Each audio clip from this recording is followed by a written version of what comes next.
오늘 말씀의 제목은 다시 광야로라는 제목으로 하나님 말씀 보겠습니다. 우리는 지난주까지 예수님의 가르침 안에서 마태복음 5장부터 7장 산상수훈을 15시간에 걸쳐서 봤어요. 왜 산상수훈을 보게 됐는지 혹시 기억하십니까? 산상수훈을 처음 시작할 때 제가 이 얘기를 했단 말이에요. 그 전에 출애굽기를 보면서 이스라엘이 애굽을 나와 시내산에 도착하여 거기서 하나님이 주시는 계명과 율법을 받게 되는데까지 우리가 봤단 말이에요. 출애굽기에서. 그런데 거기서 10계명을 보다 보니까 이 계명과 율법에 대해서 신약에서 예수님은 어떻게 가르쳐 주시고 설명해 주시고 계시는지 보고 싶어졌다라고 말씀드렸어요. 그래서 신약으로 넘어와서 산상수훈을 통한 주님의 율법에 대한 가르침을 우리가 긴 시간 봤습니다. 그 결론이 뭐였습니까? 너희가 지켜온 그 율법의 의로는 하나님 나라에 들어갈 수가 없다. 나는 그 율법을 폐하러 온 것이 아니라 완전하게 하기 위해 왔다. 그 율법은 바로 받고자 하는 대로 대접하는 것이다. 그러므로 너희 의가 아닌 하나님의 나라와 그 의를 구하고 하나님의 거룩하신 이름이 이 땅에도 그 하나님의 거룩하신 나라가 이 땅에도 그 하나님의 거룩하신 뜻이 이 땅에도 이루어지기를 위해 구하라. 그 구하는 것, 그것이 너희의 구할 것이다. 그러므로 내가 가르쳐준 이 말씀대로, 이 가르침대로 그 말씀의 반석 위에다가 행함으로 지키는 자들이 반석 위에 집을 짓는 자들이다. 라는 말씀의 결론이었습니다. 15시간 동안 한 것을 우리는 지금 30초 만에 끝내버렸어요. 이렇게 짧게 할 수 있는데 굳이 왜 그렇게 했나? 이렇게 산상수훈을 통해서 율법에 대해서 우리가 배웠으니까, 율법에 대해서 배웠잖아요. 그러면 다시 어디로 가야 돼요? 이스라엘의 광야 생활로 돌아가야 된다는 거예요. 왜? 아직 다 못 봤으니까. 출애굽기가 못 끝냈으니까. 우리가 어디까지 볼 거냐면 이스라엘의 광야 생활, 그들이 가나안 땅 하나님이 주신 그 젖과 꿀이 흐르는 그 약속의 땅으로 들어가는 그 과정까지 함께 따라가면서 보려고 한다라는 겁니다. 출애굽기에서 끝나는 건 아니에요. 출애굽기는 성막을 만드는 데까지 하고 끝이에요. 우리의 표정이, 여러분들의 표정이 지금 뭐냐면 언제 우리가 거기까지 봤던가요? 우리가 정말 봤었나요? 그런 표정이에요. 그런 표정 짓지 마세요. 기억이 가물가물할 것 같아서 제가 오늘은 진도를 빼지 않고, 본문도 신명기잖아요. 그죠? 이미 거기까지 다 간 거예요. 그 앞까지. 그래서 오늘은 우리가 본 그 출애굽기의 내용을 간단하게, 우리가 산상수훈을 30초 만에 정리했던 것처럼 간단하게 정리하며 앞으로 함께 봐야 할 그 광야의 생활이 주는 교훈이 과연 무엇일까? 무엇을 중점적으로 봐야 될지에 대해서 간단하게 언급하고 마무리하려고 합니다만, 1부 예배 때 우리가 간단하게 한다 그랬는데 다 못했어요. 여러분 2부 예배 오신 거 잘한 거예요. 왜? 1부 예배 제가 빼먹은 거 2부 예배 다 할 거예요. 그러니까 여기가 조금 길어질 수도 있어요. 간단하게는 아니지만 조금 길게 우리가 지난 출애굽기를 할 때 어디까지 어떻게 봤는가, 그리고 어떤 관점으로 이 광야의 생활을 봐야 되는지 한번 함께 교훈을 나누려고 합니다. 자, 언제부턴가 기독교의 메시지가 단지 예수 믿고 천국 간다라는 것으로만 끝나게 되었다라는 거예요. 예수 믿고 천국 가면 끝. 예수 믿으세요. 왜요? 천국 갑니다. 아하, 그렇구나. 이런 끝인가요? 예수 믿으면 평안하고 만사형통한다라고 했다. 그런데 정말 그렇던가요? 아니라는 것을 제가 누차에 걸쳐서 말씀드렸어요. 여러분, 무언가를 믿으면 평안해지고 무언가를 믿으면 형통해진다라는 것은 기독교만이 가질 수 있는 건가요? 다른 종교에는 없어요? 다른 종교도 얼마든지 그럴 수 있단 말이에요. 그래서 수행하고, 그래서 집착을 내려놓으라 그러고, 그래서 마음의 평안을 누리고 이런단 말이에요. 축복만 구하는 것은, 의식만 구하는 것은, 무언가 자기를 위해서 치우쳐서 무언가를 구하는 것은 다른 종교에는 얼마든지 있다. 그러니까 우리들이 믿는 것은 기독교인데 예수님을 믿는다는 게 과연 어떤 차이가 있는가, 어떤 자부심이 있는가 알아야 될 거 아니에요. 그런데 정말 예수 믿으면 평안해지고 만사형통하던가 잘 먹고 잘 살기만 하던가 우리의 인생이 그렇지 않더라는 것. 여러분들을 보니까 그건 아닌가 보다라고 싶은 거잖아요. 그죠? 나의 모습 그거 아닌데? 라는 거잖아요. 이상하게도 하나님이 하시는 일에는 고난이 항상 있더라라는 거예요. 뭐가 있다고요? 고난 없으세요, 여러분들? 나는 예수님 믿었더니 그냥 모든 게 잘 되고 너무 좋아요. 이런 사람 있어요? 없어요. 맞아요. 예수 믿었더니 왜 더 이렇게 힘든지 모르겠어요. 이 문제를 출애굽기를 통해서 보면서 믿는 자에게, 하나님의 백성에게 고난이 왜 필수 요건이어야만 하는가? 왜 고난이라는 게 꼭 있어야만 하는가? 어쩌면 이것은 우리가 생각하는 것에 대해서 모순이고 역설이잖아요. 그죠? 이것에 대한 이해를 우리로 하여금 좀 출애굽기를 통해서 하게끔 하는 것. 그게 출애굽기예요. 출애굽기가 과연 그런 거였나? 제가 설명해 드릴게요. 출애굽은 이스라엘이 종되었던 애굽에서 해방되어 약속의 땅으로 가게 되는 그 과정과 내용을 보여주는 말씀이죠. 이게 출애굽기의 내용이에요. 그런데 이 출애굽을 단지 종되었던 애굽에서 풀려나와서 행복하게 되었습니다. 끝 하면 이건 뭐예요? 성경이 아니고 동화라고 해요. 언제나 행복하게 잘 살았답니다 하면 뭐예요? 동화라고요. 이렇게 끝내면 안 돼요. 하나님은 아브라함과 이삭과 야곱에게 언약하신 그 언약을 기억하시고 간구하고 부르짖는 이스라엘을 찾아내셔서 그들을 지키기 위해, 그 약속을 지키기 위해 모세를 종되었던 그 애굽 땅으로 다시 바로의 왕에게로 보내죠.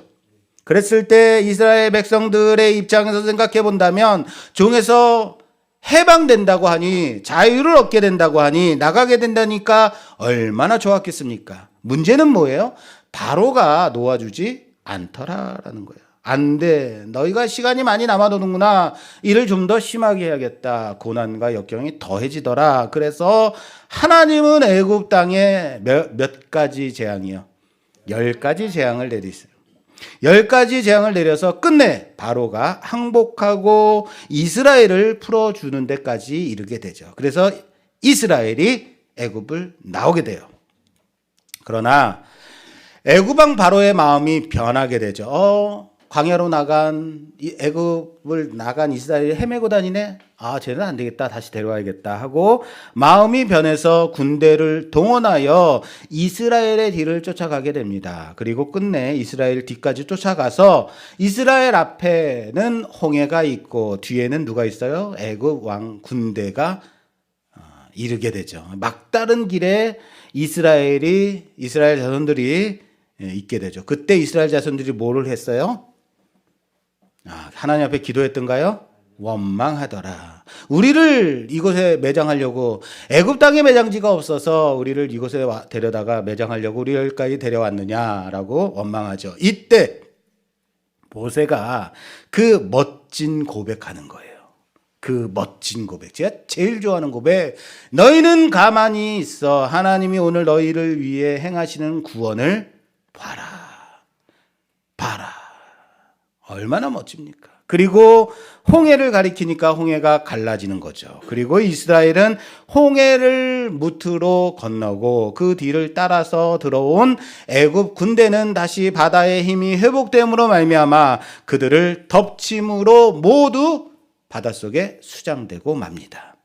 자, 이제 진짜 홍해를 건너서 광야로 들어온 이스라엘 자손들은 온전하게 애굽의 손아귀에서 벗어나게 되었죠. 더 이상 종이 아닌 거죠. 종이 아니면 뭐예요? 그렇죠. 자유인이 된 거예요. 해방이 된 것이다라는 겁니다. 그런데 광야에서의 이스라엘의 모습은 어떤 모습이었냐면 원망과 실패하는 여러 모습들을 보이더라라는 겁니다.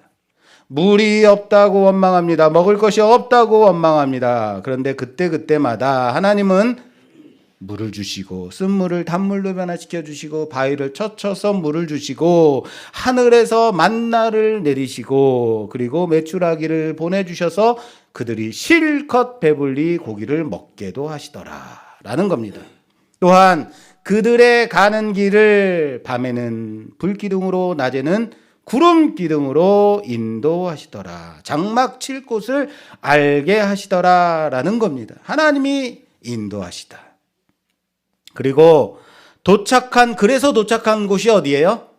우리가 출애굽기에서 봤던 바로 그곳 시내산이에요. 시내산에 도착합니다. 거기서 약 1년간을 이스라엘 자손은 거기서 머물게 돼요. 왜 머무냐면 그곳에서 하나님의 율법을 받고 하나님의 성막을 보여주신 그 식양대로 짓게 됩니다. 여기 하나님의 율법을 받는 것이 레위기예요. 이스라엘이 애굽에 종살이하던 그곳에서 출애굽해서 이젠 더 이상 너희는 종이 아니다. 너희는 자유인이다. 그러니 너희는 하나님 앞에서 뭐하라? 거룩하라. 그래서 레위기인 거예요. 하나님과 이스라엘 사이의 언약의 관계가 다시 맺어지게 되었습니다. 시내산에서. 율법을 받고 성막을 완성한 이스라엘은 약 1년이 지난 후에 시내산을 떠나게 됩니다. 여기부터가 민수기입니다. 이제 시내산을 떠나서 다시 광야로 들어가는 그 과정, 민수기예요. 여기가. 그리고 드디어 가데스 바네아에 도착합니다. 이 가데스 바네아가 중요한 건 뭐냐면 가데스 바네아는 가나안 땅으로 들어가는 입구예요. 입구와 같은 곳이에요. 그래서 가데스 바네아에 도착했다는 것은 이제 어디로 들어가면 된다? 가나안 땅으로 들어가면 된다라는 거예요. 근데 그 시작이 어떻게 되냐면 12정탐꾼을 가나안 땅으로 보내서 40일 동안 정탐하게 하죠. 돌아온 12정탐꾼 중에 두 사람만 여호수아와 갈렙만이 믿음의 고백으로 자, 우리는 이제 가나안 땅으로 들어가면 된다라고 말해요. 그런데 나머지 10정탐꾼이 뭐라고 말해요? 그 땅 멋있고 좋고 풍요로운 곳인데 우리는 그곳에 도저히 들어갈 수 없다. 그 땅에 사는 사람들은 거인들이다. 그들이 볼 때 우리는 메뚜기와 같은 자들이다. 우리는 절대 그 땅에 들어갈 수 없다라고 악평해요. 이스라엘이 가나안으로 들어가기를 어떻게 돼요? 거부해요. 우리는 못 들어가. 그래, 맞아. 우리는 못 들어가. 여호수아와 갈렙은 아니다 들어가야 돼. 하나님이 주신다 그랬는데 왜 안 들어가자는 거야? 들어가자 했는데 그들은 끝내 뭐예요? 거부한다고요. 하나님은 12정탐꾼이 가나안 땅을 정탐한 40일을 하루에 1년으로 쳐서 이스라엘로 하여금 광야 40년간을 떠돌아다니게 한다. 이게 광야 생활이에요. 그리고 여호수아와 갈렙만 제외한 나머지 애굽에서 나온 20세 이상 된 이스라엘의 모든 세대가 다 광야에서 죽을 때까지 40년 동안 뺑뺑이를 돌려요. 그리고 그 세대가 다 죽고 나서 그 다음 세대가 가나안 땅, 약속의 땅을 앞두고 들어갈 준비를 하고 있을 때 모세가 지금까지 광야 40년간을 회상하며 하나님께서 우리를 어떻게 인도하셨는지, 하나님께서 우리를 어떻게 여기까지 인도하셨는지 그 40년을 회상시키며 너희는 기억하라. 그러면서 재차 하나님이 주셨던 그 율법을 가르칩니다. 여기가 신명기예요. 가나안 땅을 앞두고 이제는 모세가 가나안 땅에 들어갈 그 세대들에게 크게는 세 가지의 설교를 하는 장면이에요. 그게 뭐다? 신명기. 그리고 여호수아는 젊은 이스라엘을 데리고 가나안으로 들어가게 되는 것이다. 여기까지가 이제 신명기. 그래서 우리는 모세가 쓴 성경 창세기부터 신명기까지 모세 오경이라고 합니다. 그리고 출애굽부터 신명기는 애굽의 종되었던 이스라엘이 광야에 나와 가나안 땅으로 들어가는 그 과정에 있었던 일들, 율법과 성막을 짓는 그 과정까지 다 나오는 것이 출애굽기부터 신명기예요.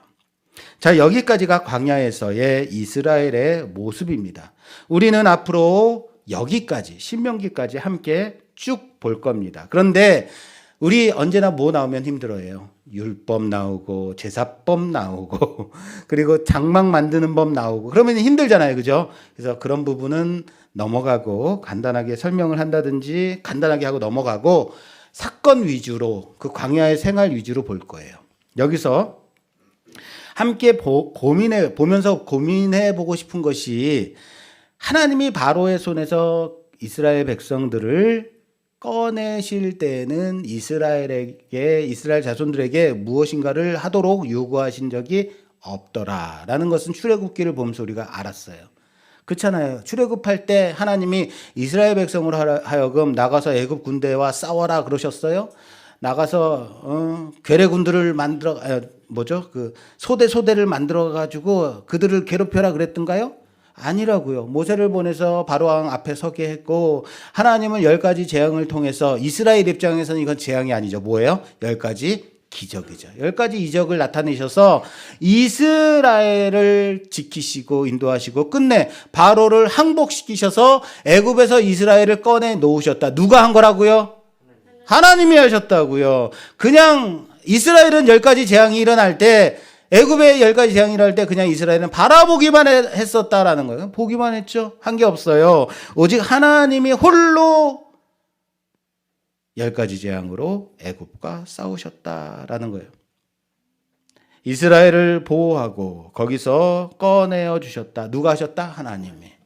광야로 이스라엘을 데리고 나오셨어요. 광야로 이스라엘을 데리고 나와서도 백성의 모든 원망을 하나님이 다 들으세요. 안 그랬어요? 들었잖아요. 그들의 원망에 하나님이 친히 물과 먹을 것과 고기까지도 공급해 주시더라. 그런데 단 하나 좀 다른 게 있어요. 가데스 바네아에서 이스라엘이 가나안으로 들어가기를 거부하자 하나님이 어떻게 하셨어요? 가데스 바네아에서 이스라엘이 가나안 땅으로 들어가는 것을 거부하자, 그 하나님을 원망하자 하나님이 어떻게 하셨다고요? 하나님은 그래 들어가지 마. 절대 너희는 약속의 땅에 들어가지 못한다라고 하셨어요. 애들이 아니죠. 이스라엘 자손들을 설득하고 아니야 내가 같이 갈 테니까 들어가 봐. 내가 대신 싸워줄게. 애굽 땅에서 싸웠던 것처럼 내가 싸워줄 테니까 나를 쫓아와 라고 하셨던가요? 아니라고요. 그들이 들어가길 거부하자 그래 잘 됐어 들어가지 마. 알았어 들어가지 마 한 거예요. 광야 40년간을 떠돌아다니게 하셨다. 그리고 그들은 광야에서 죽게 하셨다. 여러분 이상하지 않습니까? 왜? 지금까지 이스라엘이 그렇게도 원망하고 불평해도 모든 것에 눈 감아 주시고 용서해 주시고 공급해 주시던 하나님이, 만족해 하시던 하나님이 단 한 가지 무엇은 용서하지 않았어요? 이스라엘이 가나안 땅에 들어가는 것을 거부하는 것만은 용서하지 않으시더라. 왜 그랬을까요? 왜 그러셔야만 했을까? 왜 그럴까? 이것은 여러분 애굽에서 나가는 문제와 가나안에 들어가는 문제는 완전히 다른 문제이기 때문인 거예요. 다시요. 따라서 합시다. 애굽에서 나오는 문제와 가나안 땅에 들어가는 문제는 다른 문제다. 애굽에서는 하나님이 꺼내주셨다고요. 왜 꺼내주셔야만 했냐? 꺼내주셔야만 했기 때문이에요. 자, 들으세요. 이스라엘 스스로는 도저히 그곳에서 나올 능력도 방법도 없었다라는 거예요. 애굽에서는 도저히 스스로 나올 수 없어요. 그러니까 하나님이 꺼내셔야만 했다. 그런데 이제 가나안으로 들어가는 것은 그들이 직접 들어가야만 하는 것이다. 여러분 여호수아가 가나안 땅으로 들어갈 때 하나님이 뭐라고 말씀하셨냐면 내가 밟는 그 땅 내가 주겠다라고 그래요. 네가 밟는 땅은 네 거야 라고 말씀하세요. 그러면 여호수아가 가나안 땅으로 들어가서 밟지 않은 땅은 누구의 거예요? 여호수아 게 아닌 거예요. 이스라엘 것이 아니에요. 그러니까 어떻게 해야 돼요? 그들은 열심히 밟고 다니면 돼요. 하나님이 주신다 그랬으니까. 아시겠어요? 밟고 다녀야 돼요. 요구하시는 거죠. 애굽에서 나온다는 것을 죄와 사망의 종되었던 곳에서 우리를 하나님이 친히 꺼내어 주신, 해방시켜 주신 그 의미로 봅니다. 종되었던 곳에서 꺼내 주셔서 자유인이 되게 해주셨다고요. 우리에게는 죄와 사망의 종되었던 우리를 구원으로, 생명으로 이곳으로 꺼내 주셨다. 할렐루야. 그거예요. 애굽에서 나왔다는 것은. 그렇게 죄와 사망의 종되었던 우리를 해방된 자유인으로 꺼내 놓으셨고, 이젠 해방된 자유인으로서, 이제는 자유인이에요. 더 이상 종이 아니에요. 자유인으로서 하나님이 목적한 사람으로 살아가는 것은 누가 하는 거예요? 우리 스스로 대답해야 되는 자. 우리가 스스로 하나님 앞에 대답해야 된다라는 것을 요구하고 계시다라는 사실을 믿으시길 바랍니다. 예수 믿음으로 구원받아요. 믿으십니까? 그래서 생명으로 꺼내놓으셨다면 이젠 믿음 생활을 어떻게 할래? 이거예요. 이젠 천국 가는 그날까지 어떻게 믿을래? 라는 거예요. 여러분들에게 요구하시는 거예요. 어떤 반응? 너는 누구냐? 이거예요. 그것이 바로 출애굽에 이어진 광야인 거예요. 광야. 여러분, 가나안 땅에 들어가는 게 구원받아서 하나님 나라 가는 것 아닙니다. 출애굽한 것이 이미 구원받은 거예요. 광야에서 죽은 사람 어떻게 해요? 그럼 지옥 간 거예요? 모든 세대들이 광야에서 죽었는데요. 그거 아니라고요. 그런데 광야에서 요구되어지는 것이 있어요. 너희들이 이제는 어떤 모습으로 나의 백성으로 만들어질 거냐. 너희가 저 가나안 땅으로, 약속의 땅으로 정말 들어갈 거니 요구하시는 거라고요. 왜? 이제는 더 이상의 종이 아니니까. 이제는 자유이니까. 그래서 애굽에서는 하나님이 광야로 꺼내 놓으셨다면 가데스 바네아에서는 이스라엘이 스스로 가나안 땅으로 들어가야만 되는 것이다. 그런데 그들이 그것을 어떻게 했다고요? 그렇죠. 거부했어요. 거부했기 때문에 그들은 그곳에 들어가지 못하는 거예요. 그리고 그 다음 세대, 애굽에서 종으로 태어나지 아니한 광야에서 자유인으로 태어난 다음 세대, 이스라엘의 다음 세대들이 그곳으로, 가나안 땅으로, 약속의 땅으로 들어가게 되는 것, 그게 출애굽기, 광야, 출애굽하여 광야로 나왔을 때 출애굽한 것과 같지 않은 가나안으로 들어가기까지의 여정이 이스라엘에게 요구되어지는 거예요. 출애굽한 것 같이 광야에 가나안 땅으로 들어가기까지도 이스라엘은 물과 먹을 것과 가는 길을 하나님이 인도하시고 공급하셨다라는 것은 우리가 잘 알고 있습니다. 하나님이 먹을 것을 만나로 먹여주셨다고요. 모든 것은 다 하나님이 해결해 주셨다라고 우리는 알고 있습니다. 그러나 모든 것을 먹이시고 입히시고 인도하셨다. 그렇지만 그렇다고 가나안 땅에 들어가는 것까지 하나님이 억지로 끌어들여 보내시는 것은 아니다라는 거예요. 하나님이 먹을 걸 주시니까, 물을 주셨으니까 그냥 따라가다 보면 가나안이네? 아니라는 거예요. 왜? 거기는 너희가 들어가야 될 곳이다. 다시 말할까요? 예수 믿으면 죄와 사망에서 해방된다. 믿으십니까? 그러므로 천국 가는 그 날까지 나는 아무것도 하지 않고 그냥 먹이시고 입히시고 끌고 가시는 대로 가면 된다? 된다? 아니라는 거예요. 하나님이 죄의 종되었던 우리를 꺼내 놓으셨다면, 예수 믿음으로 꺼내 놓으셨다면, 이제 하나님이 물론 기본적으로 하나님께서 하시는 말씀이 이거예요. 너희가 먹고 사는 문제는 내가 해결해 주겠다라는 거예요. 무엇을 먹을까, 무엇을 마실까, 무엇을 입을까, 그것을 위해 살지 말라. 배웠잖아요, 마태복음에서. 너희가 구할 것이 그것이 아니다. 그것은 내가 더하여 주겠다.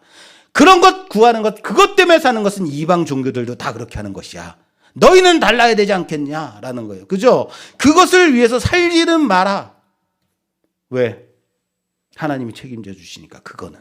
그럼 네가 구할 것이 뭐야? 하나님의 나라와 의. 이거 배웠잖아요.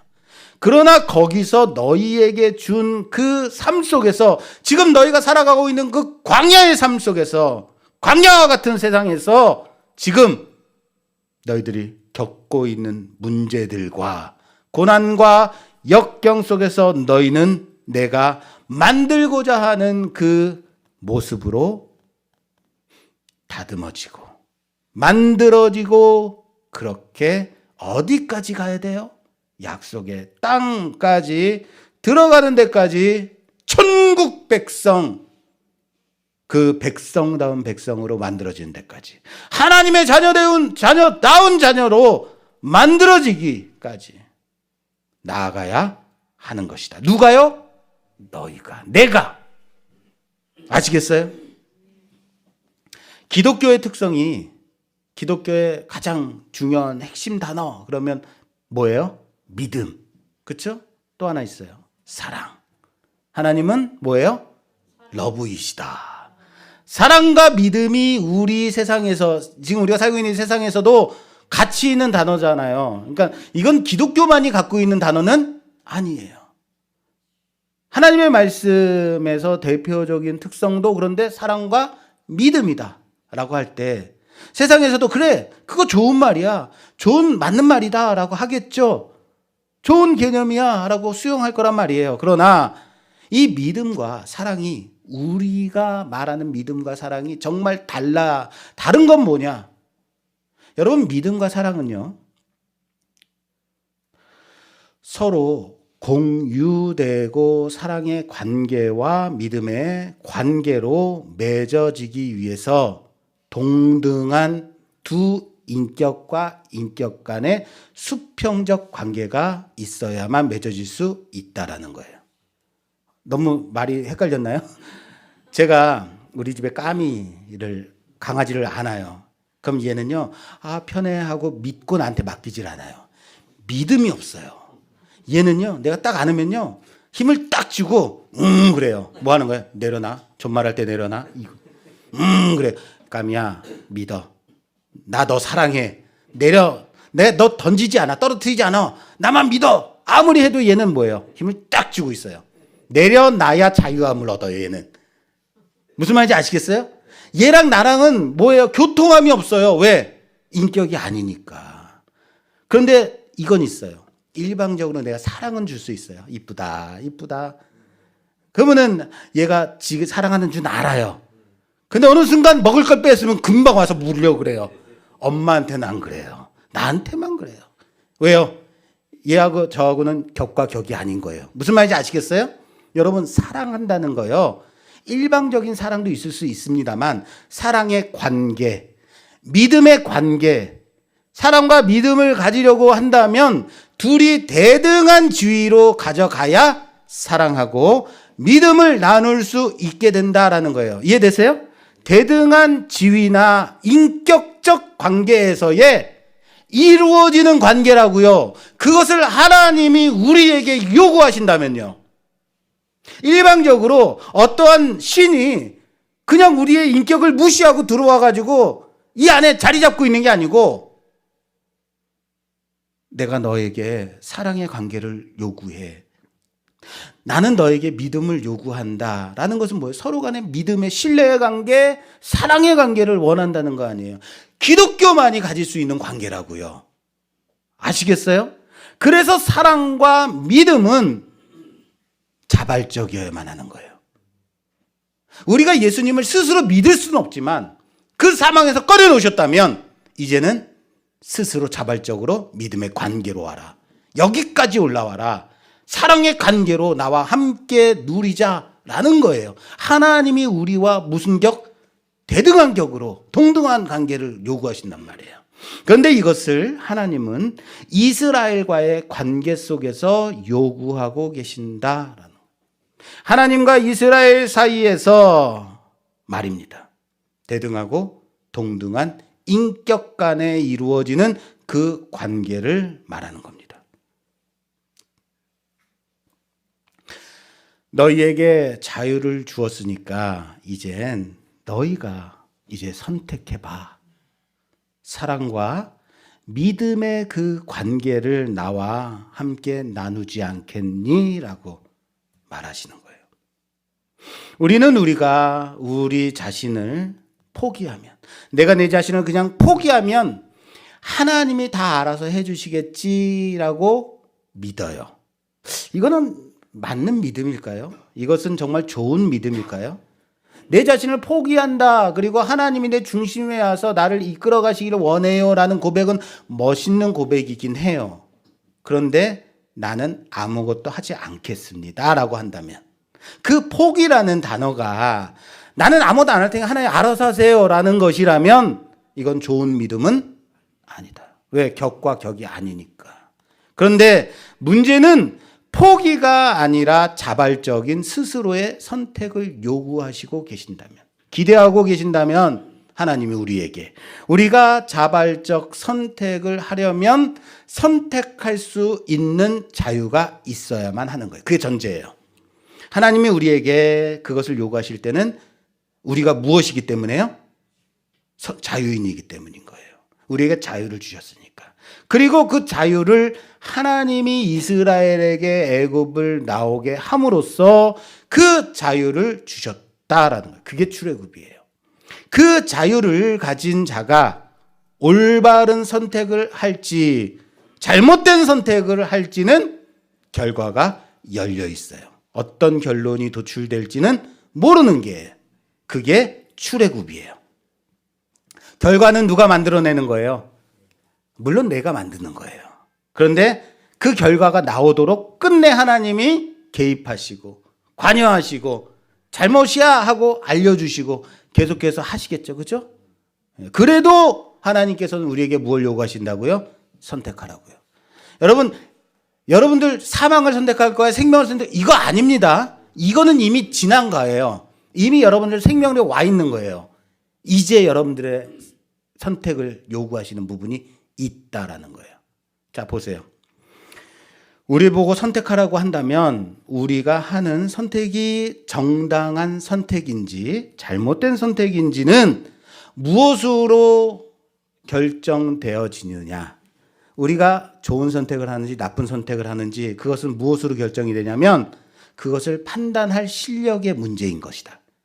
실력이 있어야 이게 좋은 거구나, 이게 나쁜 거구나 알 수 있어요. 무슨 말인지 이해됐어요? 그거예요. 실력이 없으면 그래서 징징대는 거예요. 왜? 왜 이런 길 가게 하세요? 왜 이런 것을 먹어야만 하는 거예요? 왜 맨날 우리는 이런 것밖에 안 돼요 하고 징징대기만 하는 것, 뭐예요? 실력이 없는 거예요. 원망하고. 그러나 자유인은 그것까지도 책임을 져야 된다. 따라서 합시다. 자유인은 그것까지도 책임져야 된다. 선택의 자유를 사용하는 데에는 권리와 책임이 따릅니다. 권리와 책임이 있다는 것은 내가 선택할 수 있는 무엇이 있다? 자유가 있기 때문이에요. 자유를 권리로 사용할지 책임으로 사용할지는 자유의 특권이다라는 거예요. 그것을 하나님은 출애굽으로 인해서 이스라엘에게 주셨고 지금 그 선택을 어떻게 할 것인지에 대해서 광야에서 증명하기를 원하셨다라는 겁니다. 그게 광야예요. 이제는 너희가 선택하며 가라. 이 선택을 올바르게 하느냐 잘못하게 하느냐가 광야 생활이다라는 거예요. 광야 생활의 특징은 하나님이 먹을 것과 입을 것은 다 해결해 주신다라는 데 있습니다. 하나님이 만나로 메추라기로 물로 인도하시고 먹이신단 말이에요. 그것은 내가 해결해 주겠다라고 하나님 말씀하세요. 너희는 단지 무엇을 선택할 거니 그 분별력을 키워라. 그 실력을 가져라. 인 거예요. 어디서요? 광야에서. 말이 너무 어려운가요? 에덴 동산에서 하나님은 인간에게 모든 것을 허락해 주셨어요. 인간에게 무엇을 주셨냐면 자유의지를 주셨어요. 그에게 자유의지를 주셨어요. 다시 말해서 최초의 인간 아담은 자유인이에요. 피조물임에도 불구하고 모든 것을 결정할 수 있는, 선택할 수 있는 자유를 주셨다고요. 어디까지 주셨어요? 어디까지 주셨냐면 하나님을 거부할 수 있는 자유까지 주셨어요. 하나님이 만들어 주셨는데 그 자신을 만든 하나님까지 거부할 수 있는 자유를 주셨다고요. 자유의지. 에덴 동산에서 하나님은 모든 것을 공급해 주시겠다. 모든 것은 다 해도 된다라고 말씀하셨어요. 단지 선악을 알게 하는 나무 열매는 따먹지 마라. 그리고 이젠 아담에게 물으시는 거예요. 너의 선택은 무엇이냐? 너는 무엇을 선택할래? 여기에는 하나님을 거부할 수 있는 자유까지 있습니다. 하나님의 말씀을 불순종할 자유까지 허락하셨다고요. 그러면은 너는 내 명령을 거부할 거니? 하나님을 거부할 거니? 반대로요. 죄를 거부할 수 있는 자유도 허락하셨습니다. 믿으십니까? 그러면 여기에서 인간은 하나님을 거부했을까요? 죄를 거부했을까요? 하나님을 거부한 거예요. 그게 아담의 실력이고 인간의 실력인 거예요. 오늘 본 말씀 좀 볼 거예요. 오늘 본 말씀 2절입니다. 2절. 네, 하나님 여호와께서 이 40년 동안에 내게 광야길을 걷게 하신 것을 기억하라. 이는 너를 낮추시며 너를 시험하사 내 마음이 어떠한지 그 명령을 지키는지 지키지 않는지 알려 하심이라. 아멘. 아멘. 자, 본문의 말씀은 이스라엘이 40년간 하나님이 너를 낮추시며 너를 시험한 그 이유가 무엇이냐라고 말씀해 주세요. 이스라엘이 출애굽하여 광야로 나와서 자유를 가지고 살게 되었는데 여기 광야에서 이스라엘이 항상 실패할 때는 그들이 하는 말이 있어요. 버릇처럼 습관처럼 하는 말이 있어요. 광야에서 실패할 때 원망할 때 그들은 뭐라고 말하냐면 돌아가자. 뭐라고요? 돌아가자. 물이 없을 때도 먹을 것이 없을 때도 그들의 원망의 결론은 돌아가자. 애굽으로 돌아가자라는 거예요. 여러분, 예술가가 작품을 만들려고 불에서 막 불이 붙은 불에 타고 있는 나무 토막을 꺼내다가 불을 끄고 자신이 원하는 멋진 모양의 작품을 만들려고 그것을 깎아낸단 말이에요. 도구로 깎아내요. 그랬더니 불에서 건짐받은 그 나무 토막이 깎아내니까 너무 아프다고 징징대는 거죠. 그만 좀 하라고. 고통스럽다고. 이제 그만. 나 그냥 불에다 던져줘. 나 그냥 불에 타버리고 말래. 라고 말을 한다면 불에 던져지면 어떻게 돼요? 완전 타버려서 죄가 돼버리는 거예요. 아무 쓸모가 없는 죄가 돼버리는 거예요. 잠시의 고통을 깎아내는 그 아픔을 참아내지 못하면 작품이 되지 못해요. 그냥 죄로서 끝나는 거예요. 그것을 깎아내는 아픔을 견딘다면, 그 고난을 견딘다면 이제는 더 이상 나무 토막이 아니라 멋진 작품, 가치 있는 물건이 되는 거예요. 그런데 자꾸 뭐 해달래요? 던져달래요. 불에다 던져주세요. 그냥 나 이거 못 참아요. 이스라엘의 원망은 애굽에 있을 때는 먹을 것과 입을 것이 부족하지 않았다. 정말 그랬던가요? 어쨌든 그랬대요. 그럼 그렇다고 치자고요. 그러나 광야에 나오니 부족한 것뿐이다라고 원망해요. 이것이 성경이 보여주는 거예요. 말씀이 보여주는 거예요. 출애굽기에서 돌아가자라고 하는 것은 자유에 대해서 그들이 아무런 실력이 없다라는 것을 보여주는 거죠. 애굽에 있을 때는 최소한 먹을 것에 대한 고민은 없었다라고 말하더라고요. 그래, 알았어. 그런데 광야에서는 자유라는 권리를 갖게 되자 원망이 일어나더라라는 거예요. 이 원망은 하나님의 시험에 대한 테스트에 대한 도전인 거예요. 다시 애굽으로 돌려보내 주세요. 우린 자유 같은 거 필요 없어요. 그래서 하나님은 좋아. 애굽에 있을 때는 먹을 것이 염려가 안 됐다고? 입을 것이 염려가 안 됐다고? 그래. 먹을 것이 있으면 과연 나만 섬길 수 있더냐? 그래. 옷이 헤어지지 않으면 나만 바라볼 수 있더냐? 내가 그렇게 해줄게. 물이, 음식이, 고기가 있으면 정말 나만 믿고 따라올 수 있더냐? 먹을 것과 마실 것, 입을 것 내가 해결해 주마. 해결된 상태에서 너는 과연 무엇이냐? 너는 과연 무엇이 될래? 모든 게 다 해결이 됐을 때 과연 너는 무엇이 되고 싶으니? 묻는 게 광야인 겁니다. 이 테스트는 광야에 나와서만 가능한 거예요. 왜요? 애굽에서도 그렇게 해봤잖아요. 종살이 할 때.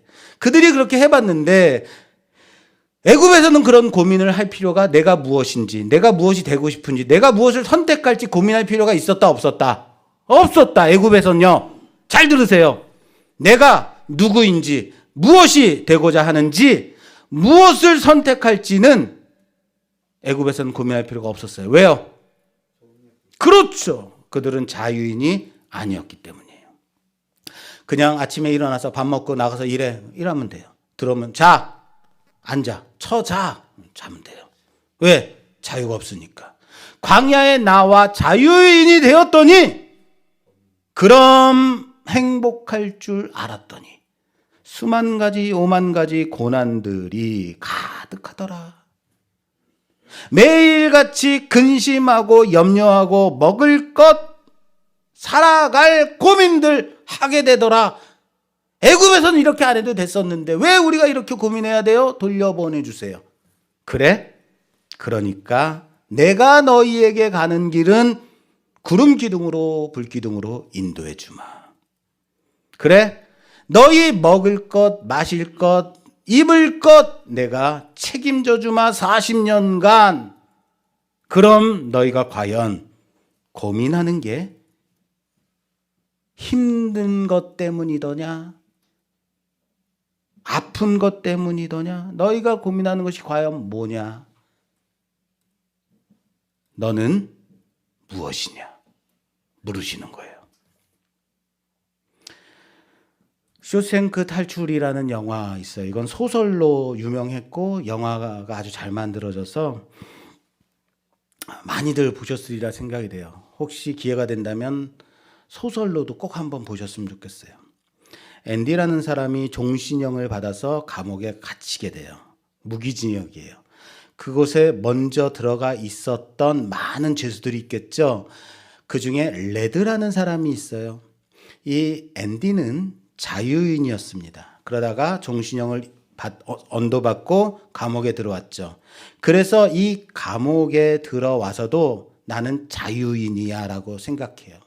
그래서 자기가 가진 재능을 가지고 감옥에서 관리하는 사람들 매수하고 그들의 일을 도와주면서 다른 사람들은 다 죄수처럼 살아가는데 자기는 자유를 누리면서 그 안에서 특권을 누리면서 살아가요. 그래서 앤디는 죄수들에게는 특별한 사람이에요. 와, 쟤는 감옥에 갇혔는데도 저렇게 누리면서 특권을 누리며 산다. 대단하다. 그리고 끝내 이 앤디가 멋지게 감옥을 탈출해요. 그래서 쇼생크 탈출이에요. 그래서 영화는 쇼생크 탈출로 제목이니까 끝나야 되는 거죠. 근데 여기서 안 끝나요. 탈출은 금방 끝나요. 멋지게 끝나요. 근데 아직 보니까 책이 많이 남았어. 그 영화는요, 여기서 끝나지 않습니다. 영화의 결론은 이것이 아니기 때문이에요. 탈출하는 게 결론이 아닙니다. 죄수들의 모두의 소원은 뭐냐면 감옥을 나가는 거예요. 죄수들은 나는 자유를 얻고 싶어 하나의 소원이에요.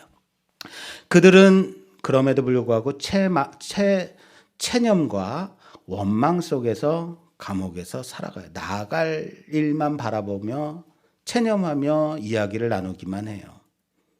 그러다 아주 나이 많은 평생을 감옥에서 종신형을 언도받고 살던 죄수가 느지막하게 살 날이 얼마 남지 않았는데 가석방을 언도받게 돼요. 그래서 감옥을 나가게 됩니다. 그런데 얼마 지나지 않아서 그는 자살합니다. 나갔는데 자살해요. 그리고 감옥에서 또 오래 살았던 레드라는 사람이 있어요. 이 레드라는 사람이 죄수들에게 하는 말이 이겁니다. 너희가 지금 보고 있는 이 감방의 벽이 벽으로 보이지? 아니야. 이것은 사실 우리를 보호해주는 방어막이다 라고 말해요. 그런데 자신이 원하지 않았는데 오래 갇혀있던 이 레드가 가석방이 선언이 돼요. 그래서 나갑니다. 추록해서 감옥을 나가서 먼저 나갔던 나이 많은 죄수가 나갔던 그래서 묵었던 그 숙소를 찾아서 갑니다. 그리고 그 숙소에서 먼저 자살을 한 그 죄수가 써놓은 글들을 막 읽어요. 그리고 거기서 이젠 나라에서 오랫동안 감옥에 갇혀 있었으니까 스스로 자활할 수가 없잖아요. 그래서 자활을 돕기 위해서 주는 그 일자리에서 레드가 일을 하게 됩니다. 일을 하다가 갑자기 손을 번쩍 듭니다. 저기요! 손을 들어요. 관리하는 매니저가 왜 손을 들었어? 라고 물어봐요. 저 화장실 좀 가고 싶습니다. 그랬더니 매니저가 말합니다. 다음부터는 허락받지 말고 가세요. 괜찮아요. 당신은 자유인이니까 얼마든지 화장실 가고 싶을 때 얼마든지 갈 수 있어요. 라고 말해요. 너는 자유인이니까. 장면이 바뀝니다. 레드가 혼잣말을 합니다. 뭐라고 말하냐면 나는 두려워. 나는 무서워. 나는 평생 감옥에 갇혀서 허락을 받아야만 했어. 나는 허락을 받지 않으면 화장실 가서도 한 방울도 쌀 수가 없어. 그리고 권총 파는 가게 앞을 왔다 갔다 합니다. 그러면서 나는 어떡하지? 권총을 하나 사서 사람을 쏘고 감옥에 들어갈까? 라고 합니다. 그는 자유를 무서워하고 있어요. 왜? 자유에는 책임이 따르니까. 자유는 책임을 져야 하기 때문에 그런 거예요. 자신의 정체성을 책임져야만 하기 때문에 그런 겁니다. 감옥은 정체성에는 책임이 필요 없어요. 감옥에서는 그런 것들이 필요 없는 곳이에요. 그냥 허락만 맡으면 하라는 대로만 하면 되는 곳이 감옥인 거예요. 실력이 없어요. 사랑하는 여러분, 고난이 뭘까요? 하나님이 우리에게 책임을 묻는 거예요. 책임을 져야 하는 사람으로서 그 정체성, 그 가치에 도전되어지는 거예요. 세상이 줄 수 없는 분명한 인생이 가지는 현실이 주는 모든 압박과 도전 앞에 실력 있는 사람으로 만들어 가는 것, 그게 고난이라고요. 즐기게 돼야 된다고요. 당당하게 서야 된다고요. 그런데 우리는 도리어 되묻습니다. 고난이 왜 있어야만 하는 거예요? 내 인생이 왜 이렇게 피곤해야만 하는 거예요? 애굽에서 건져냄을 받았으나 광야에서 방랑 생활을 해야 하는 것처럼 가나안으로 정탐꾼을 보냈더니 거기는 들어갈 엄두도 못 내는 자들, 그게 그들의 실력이고 우리의 모습이라는 거예요. 세상 사람이나 믿는 자들이나 동일한 고민을 하며 살아갑니다. 그런데 우리는 더욱더 현실을 살 이유를 물으면서 실력이 없으니까 한다는 말이 뭐냐면 하나님 앞에 끊임없이 도전하며 이런 시련 속에서 우리를 살게 했다는 게 우리의 원망의 내용이더라라는 거예요. 하나님이 계시다면 우리를 왜 이렇게까지 내버려 두시는 거예요? 왜 이렇게 힘든 가운데 이 광야와 같은 세상 속에 살아가게 하는 거예요? 물이 없다고, 먹을 게 없다고. 하나님은 우리와 사랑을 나누고 믿음을 나누기를 원하십니다. 동등한 격과 격이 만나는 그 관계로 여러분들을 초청하고 계시다고요.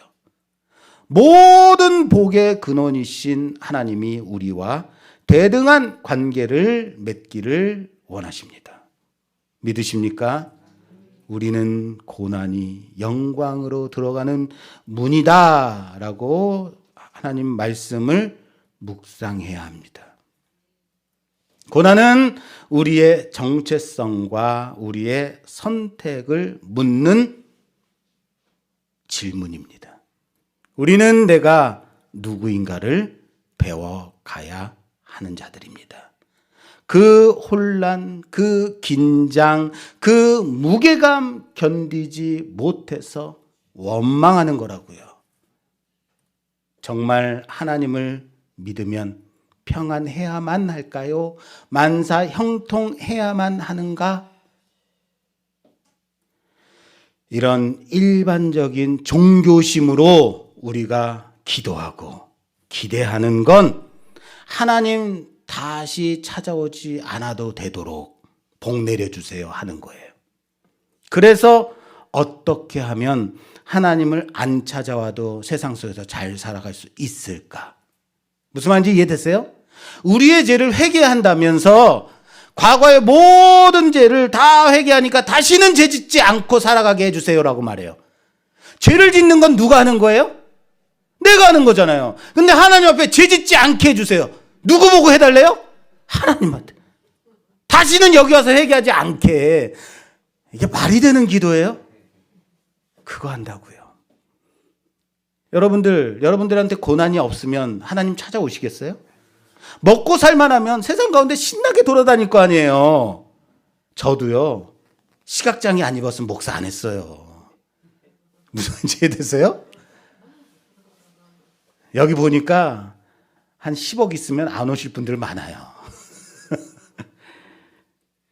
신앙의 진정한 목적을 가지고 신자의 정체성을 묻고 하나님의 약속을 깨닫게 되는 그 과정을 외면하고 원망과 비난으로 이 과정을 생략하게 해달라고 기도하는 것, 우리의 기도잖아요. 산상수훈에서 배운 게 그거예요. 그런 거 기도하지 마라. 예수를 믿으면 더 이상 걱정할 것 없다면, 모든 근심 걱정 예수께 맡기면 된다. 수고하고 무거운 짐진 자들아 다 내게로 오라. 내가 너희를 쉬게 하리라. 걱정 근심 없으면 우린 뭐 하려고요?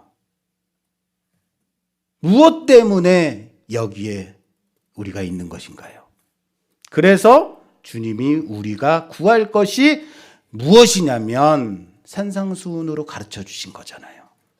너희가 사는 이 땅에서는 외식하고 염려하고 비난할 것, 비판할 것뿐이다. 그러므로 너희가 사는 이곳에서도 하나님의 이름이 거룩히 여김을, 너희가 살고 있는 이곳에도 하나님의 나라가 이루어지기를 위해서, 너희가 살아가고 있는 지금 이곳에 하나님의 뜻이 이루어지기를 위해서 기도해라, 구해라 라고 가르쳐 주신 거잖아요.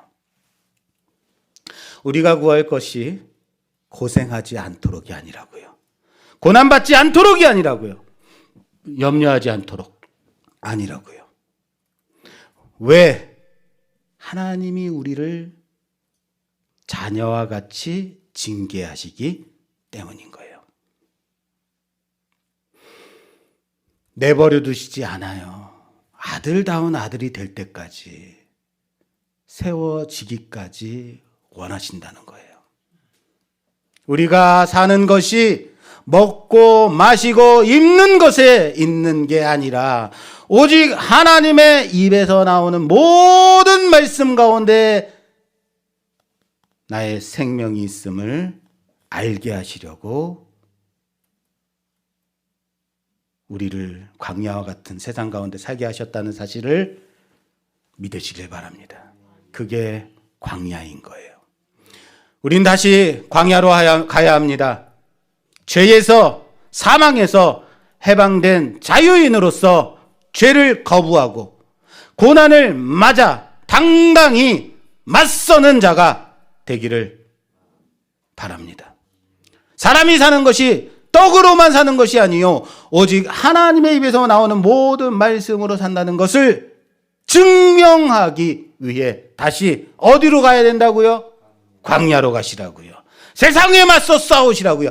여기서만 신자하지 마시라고요. 교회 안에서만 믿는 자 하지 말라고요. 어디 가시라고요? 세상 가운데 쓰시라고요. 광야로 가시라고요. 가자고요. 아마도 우리의 다짐과 상관없이 우리는 무너지고 실패하고 낭망하고 부끄러운 모습들 보일 겁니다. 그럼에도 불구하고 그게 나의 모습임을 고백하며 조금의 고난도 견디지 못하고 원망하는 나의 모습인 고백하며 먹을 것과 마실 것을 다 해결해 주시겠다라고 말씀하시는 그 하나님 앞에 불평과하는 나의 모습 보게 될 겁니다.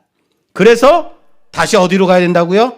광야로 가서 이스라엘이 실패한 그 모습 보자고요. 신명기까지 함께 보자고요. 그래서 불평하는 이스라엘을 봐야 하는 거예요. 그게 누구의 모습이니까? 그렇죠. 나의 모습이니까요.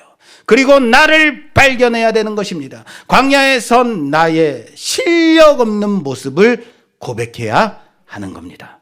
그럼에도 40년 동안 의복이 헤어지지 않을 때까지 내 발이 부르트지 않도록 하나님이 먹을 것과 입을 것을 공급하시면서 그 하나님의 음성에 반응하여 실력을 쌓아가는 훈련의 자리로, 연단의 그 자리로 나아가는, 그렇게 만들어져가는 우리를 구원하신 그곳으로 함께 나아가는 우리 모두가 되기를 주님의 이름으로 축원합니다. 세상 가운데서 믿는 자로 서세요. 세상 가운데서 믿음을 증명하세요. 그렇게 만들어져가는, 고난을 견디며 당당히 맞서 싸우는 우리 모두가 되기를 주님의 이름으로 축원합니다. 축원합니다.